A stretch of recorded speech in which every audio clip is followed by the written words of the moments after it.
Espera aquí, mamá, dijo Emiliano, pasándome un billete arrugado de 5 pesos. Solo tráeme una de esas bebidas energéticas. Sí, estoy muerto. No lo pensé 2 veces. El sol ardía como comal sobre la carretera desierta y la gasolinera no era más que una casucha con una bomba. Guardé el billete en la palma, me ajusté las gafas de sol y corrí hacia la puerta. La botella estaba tibia cuando salí de nuevo, pero la camioneta ya no estaba. Parpadeé, miré a la izquierda, a la derecha. Nada más que ondas de calor y grava. Por un instante me reí. Una risa corta sin aire, como si no hubiera entendido el chiste. Tal vez dio la vuelta por atrás. Tal vez movió la camioneta para dejar pasar otro coche. Tal vez esperé. Primero 5 minutos, luego 10. El sudor de la botella me corría por los dedos. Me balanceé de un pie al otro. Caminé hasta el borde del terreno. Nada. Mi corazón empezó a latir no fuerte, no rápido, sino pesado, como si supiera algo que yo aún no aceptaba. Miré la bebida en mi mano, luego la carretera vacía. Sin celular, sin bolsa. Todo lo había dejado en el asiento del copiloto. Solo iba a hacer un mandado rápido. No me senté en la banqueta de concreto. El calor se colaba por mis jeans. El sudor me escurría por la espalda. Pasaban coches de vez en cuando. Ninguno era el suyo. La botella se me resbaló de la mano y rodó hacia la bomba. Quise gritar, o llorar, o convencerme de que seguía siendo una broma. Pero algo más profundo se asentó. Esto no era solo una jugarreta, era un mensaje. No era necesaria, o peor aún, no era vista. Y de alguna manera sentada ahí en la tierra, dolió menos de lo que debería, porque una parte de mí llevaba años preparándose para esto. Me puse de pie, sacudí el polvo de mis manos y miré la carretera por delante. Cualquier lugar era mejor que donde me habían dejado. Cuando una mujer en una minivan frenó en la bomba, caminé hacia ella. La mujer de la minivan tenía ojos amables, pero cautelosos. No la culpé. ¿Quién no dudaría antes de ayudar a una mujer de mediana edad sola y sudando en una gasolinera en medio de la nada? Solo necesito que me prestes tu celular, dije en voz baja, con las manos a la vista, sin querer asustarla. Será rápido. Necesito llamar a mi tía. Dudó, luego me lo pasó. Marqué un número que no había usado en años. El único que me sabía de memoria. Sonó una vez. 2. Estuve a punto de colgar.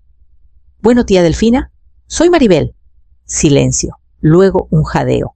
Ay, pequeña, ¿dónde estás? No sé, por la carretera a Querétaro, tal vez. No estoy segura. Él me dejó. Emiliano me dejó en una gasolinera. No lloré. Solo lo dije como si fuera el clima caliente, seco, peligroso. No tengo cartera. Ni celular. Nada. La mujer de la minivan me observaba con cuidado, mientras su pequeño balbuceaba en el asiento trasero. Te estoy enviando dinero ahora mismo, dijo Delfina sin titubear. Pregúntale si tiene transfer o algo por el estilo. Lo mando directo. La mujer asintió cuando se lo pedí. Unos toques, un zumbido quedó y un momento después me entregaba 2 billetes de 100 y uno de 50. Con eso deberías poder comprar un boleto, dijo. En las terminales pequeñas todavía aceptan efectivo. Miré el dinero como si fuera un tesoro. Gracias, susurré. No hay de qué, respondió. Pero no vuelvas con quien te dejó aquí, asentí. Me dejó en una terminal polvorienta a unos 30 kilómetros al norte. Compré un boleto de ida al único lugar que alguna vez me había sentido seguro, el pueblo costero de tía Delfina. Mientras el autobús arrancaba, pegué la frente a la ventana viendo el desierto deshacerse detrás de mí. Ya no estaba huyendo. Estaba yendo porque nadie había regresado por mí. Y eso significaba que por primera vez en años yo era quien decidía a dónde ir. Era casi el amanecer cuando el autobús se detuvo con un siseo al borde del pequeño pueblo costero. El aire olía a sal y humedad, tan distinto al seco camino que dejé atrás. Al bajar con mi bolsa de papel vacía, Ahí estaba ella, tía Delfina, recargada en su camioneta vieja, con los brazos cruzados, la luz del porche de su casa brillando débilmente en la colina. No corrió hacia mí ni pidió explicaciones, solo abrió los brazos. Caminé hacia ellos y dejé que me abrazara un latido más de lo que esperaba. «Vamos adentro», dijo suavemente, sin preguntas, sin cejas levantadas, sin sermones sobre Emiliano. Su casa parecía más pequeña de lo que recordaba, pero más cálida, como si el tiempo la hubiera envuelto en su propio rebozo. Me llevó a la habitación de huéspedes, dejó una toalla limpia en la silla y cerró la puerta sin hacer ruido. Ni siquiera me molesté en quitarme la ropa. Me hundí en la cama y caí en un sueño tan pesado que parecía sumergirme bajo el agua. Cuando desperté, habían pasado 2 días. Mi cuerpo necesitaba el descanso más de lo que había imaginado.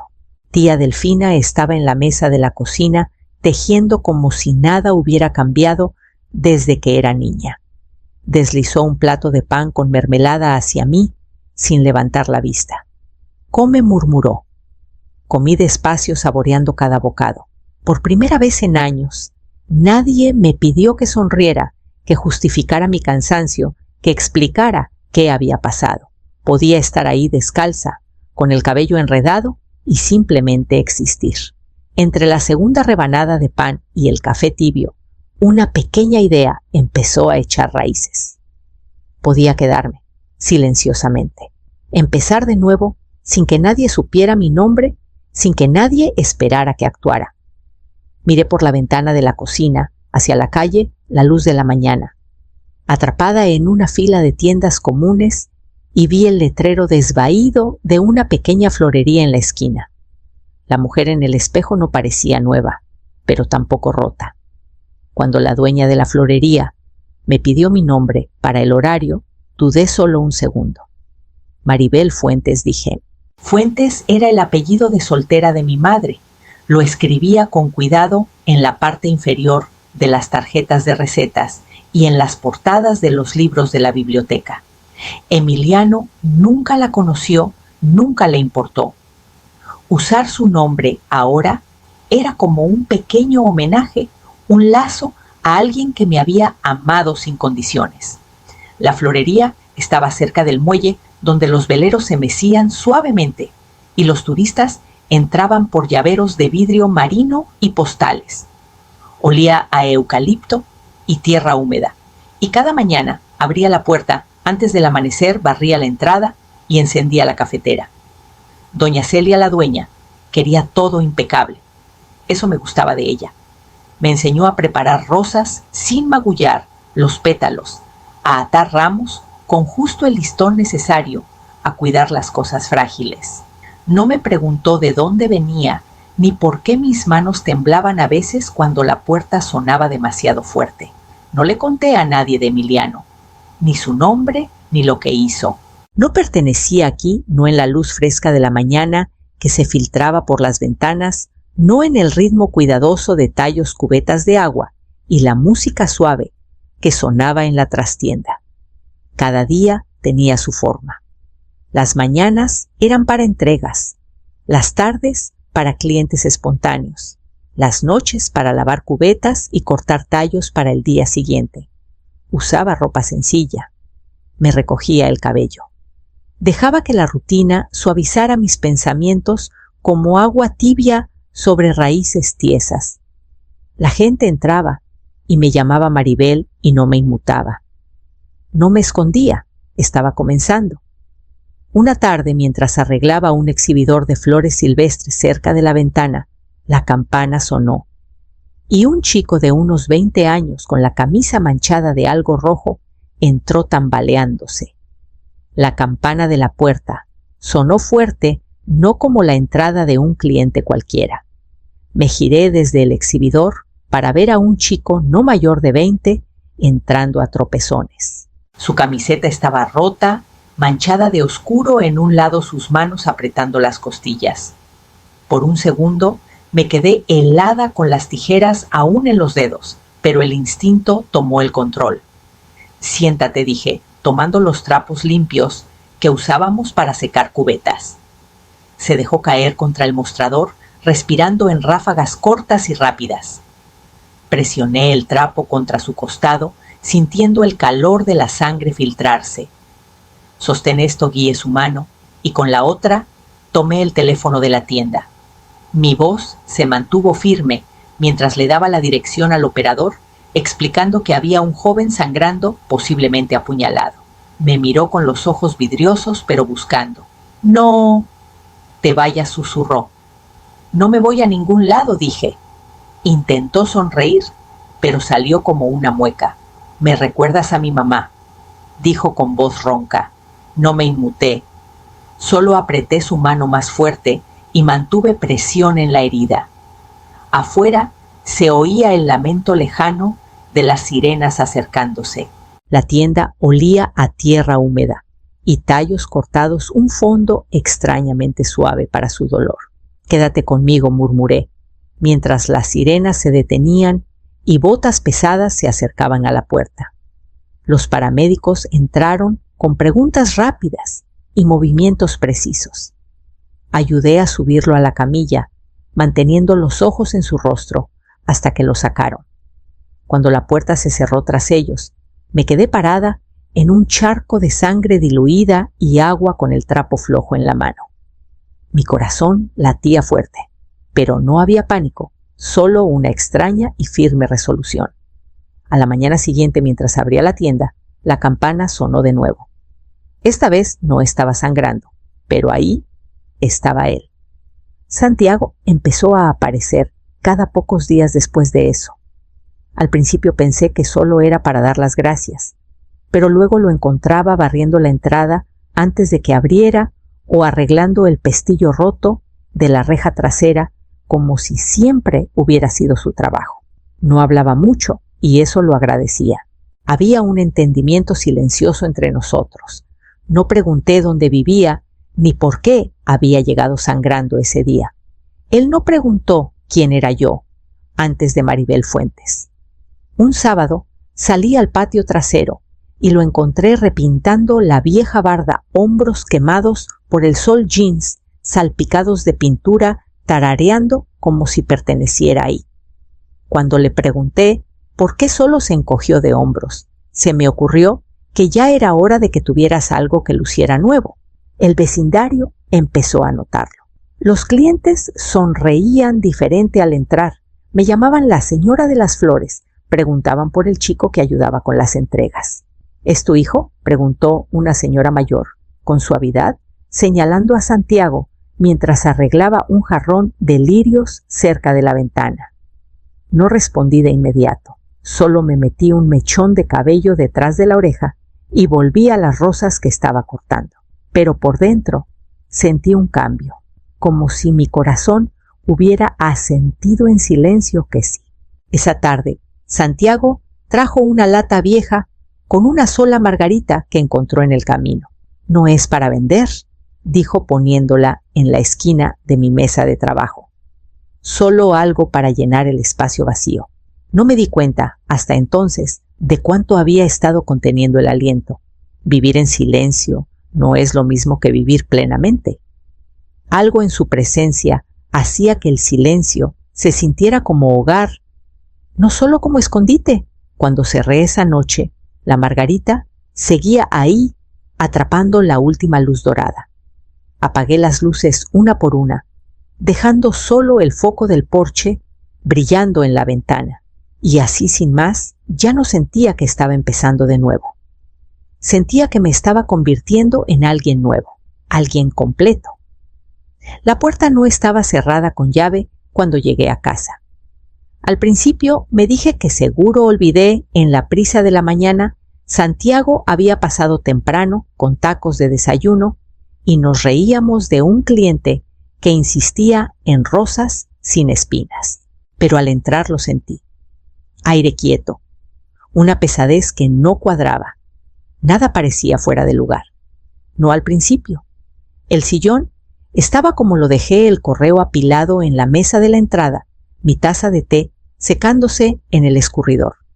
Pero al entrar al cuarto, Lo vi, el cajón inferior de mi cómoda estaba abierto solo un poco, como una boca dudando si hablar. No había tocado ese cajón en semanas. Adentro había cosas viejas, fotos, que no miraba, una bufanda desvaída que era de mi madre, un boleto de autobús que nunca tiré. Nada faltaba, pero el cajón no estaba como lo dejé. Alguien había estado aquí. Cerré con llave y me senté en el sillón, apretando mi bolsa como si tuviera respuestas. Mis manos temblaban antes de que siquiera tomara el teléfono. Santiago llegó en 20 minutos. No tocó solo, entró con pasos cuidadosos, escaneando la habitación. Cuando le mostré el cajón, no hizo preguntas. No me hizo repetir. Solo asintió y se puso a trabajar.